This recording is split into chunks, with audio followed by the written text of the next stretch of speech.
folks. Today we are taking a look at rolling jokers right here. Now, if you have played the game Wahoo, Trouble, Sorry, my family calls it marbles. It's not the marbles where you like flick the marbles and stuff.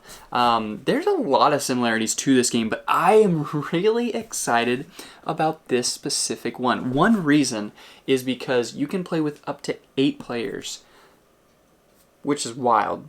That's crazy. So you can play up to 8 players, and it all fits in this box. So this is a pretty dense, heavy box, but like being able to travel with this, if you're going to a family event or something like that, this is so much smaller than like the gigantic boards and different boxes and things that we have. I've got a homemade one that's just something I cut out of a piece of plywood, and it's just big and heavy and hard to take around. So having this is going to be my go-to option for this type of game. Now let's get into how the gameplay is similar, how it's different, and the absolute coolest thing that they did with this game.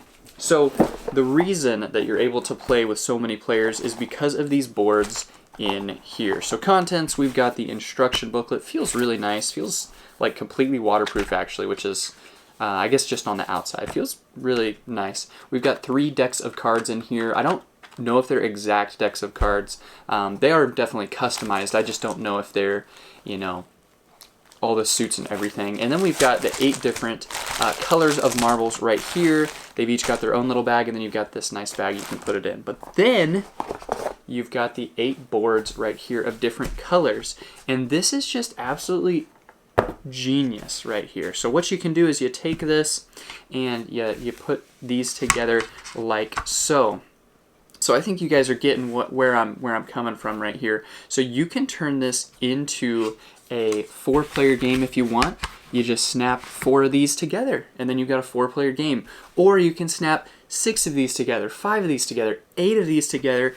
So you can just add and subtract however many people you have playing the game, and then you go around the outside. So it's going to be a much longer game if you're playing with 8 players as opposed to if you're playing with 4 players. It's going to be a longer game, and I don't know if I didn't read through the entire rule book. It seemed fairly straightforward to me, but I would imagine maybe it's in there, or maybe it's just a house rule you could do. I would maybe consider implementing only going halfway around the board. So maybe you guys are partners and you only have to go around to your partner's side, because it would probably take a very long time if you're having to go all the way around 8 boards. But there are some cards that let you like fly around the board in comparison to rolling dice or whatever. Some of those other games tend to be a little bit slower, so this could be quite a bit faster just in its gameplay in general as well. But really impressive the way that those just are put together, and you've got your board. They feel really nice, like they feel really good.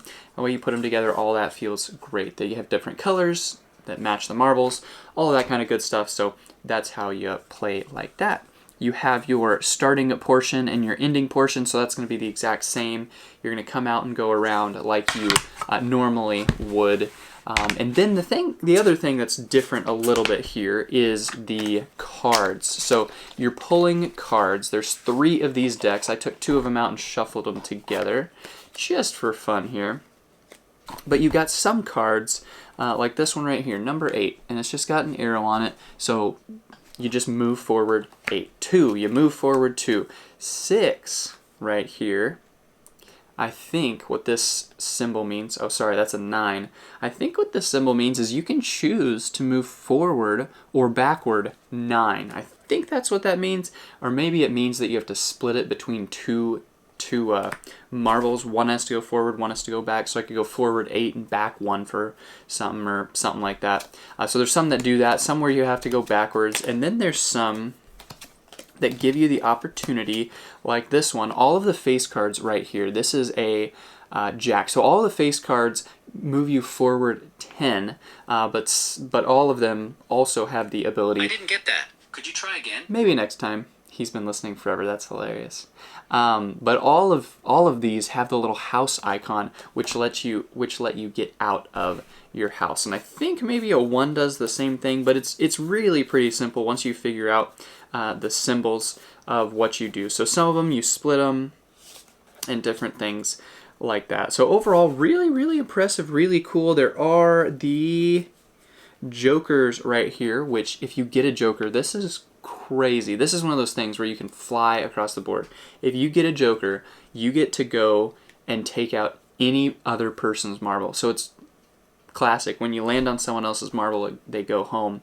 So I could go all the way around and then knock out. I could have just come out from home and then go all the way around the board and get someone that's like right next to my home. So that could just completely change up the game. Super, super powerful card. You may want to play with it. You may not want to play with it. That might be another house rule where it's just so frustrating because it's incredibly powerful.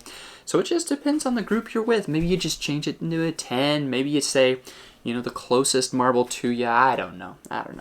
But really, really excited about this. I love just that classic game where you're going around, you're just trying to start in your home or start at your start point and get to your home. You're going around the board, you're trying to make these decisions of if you come out or if you move, if you knock someone out, all sorts of different things. So really fun aspect to it. I love the changes that they've made. So this is Rolling Jokers. I like that it's cards as well, actually. You've got it's still chance based. You actually put some out and so you get to choose the ones you want. So that's an interesting little piece too. But that is Rolling Jokers. Hopefully that gives you guys enough of a little touch and a taste of what the game is, what it does, and why it may or may not be right for you. Thanks.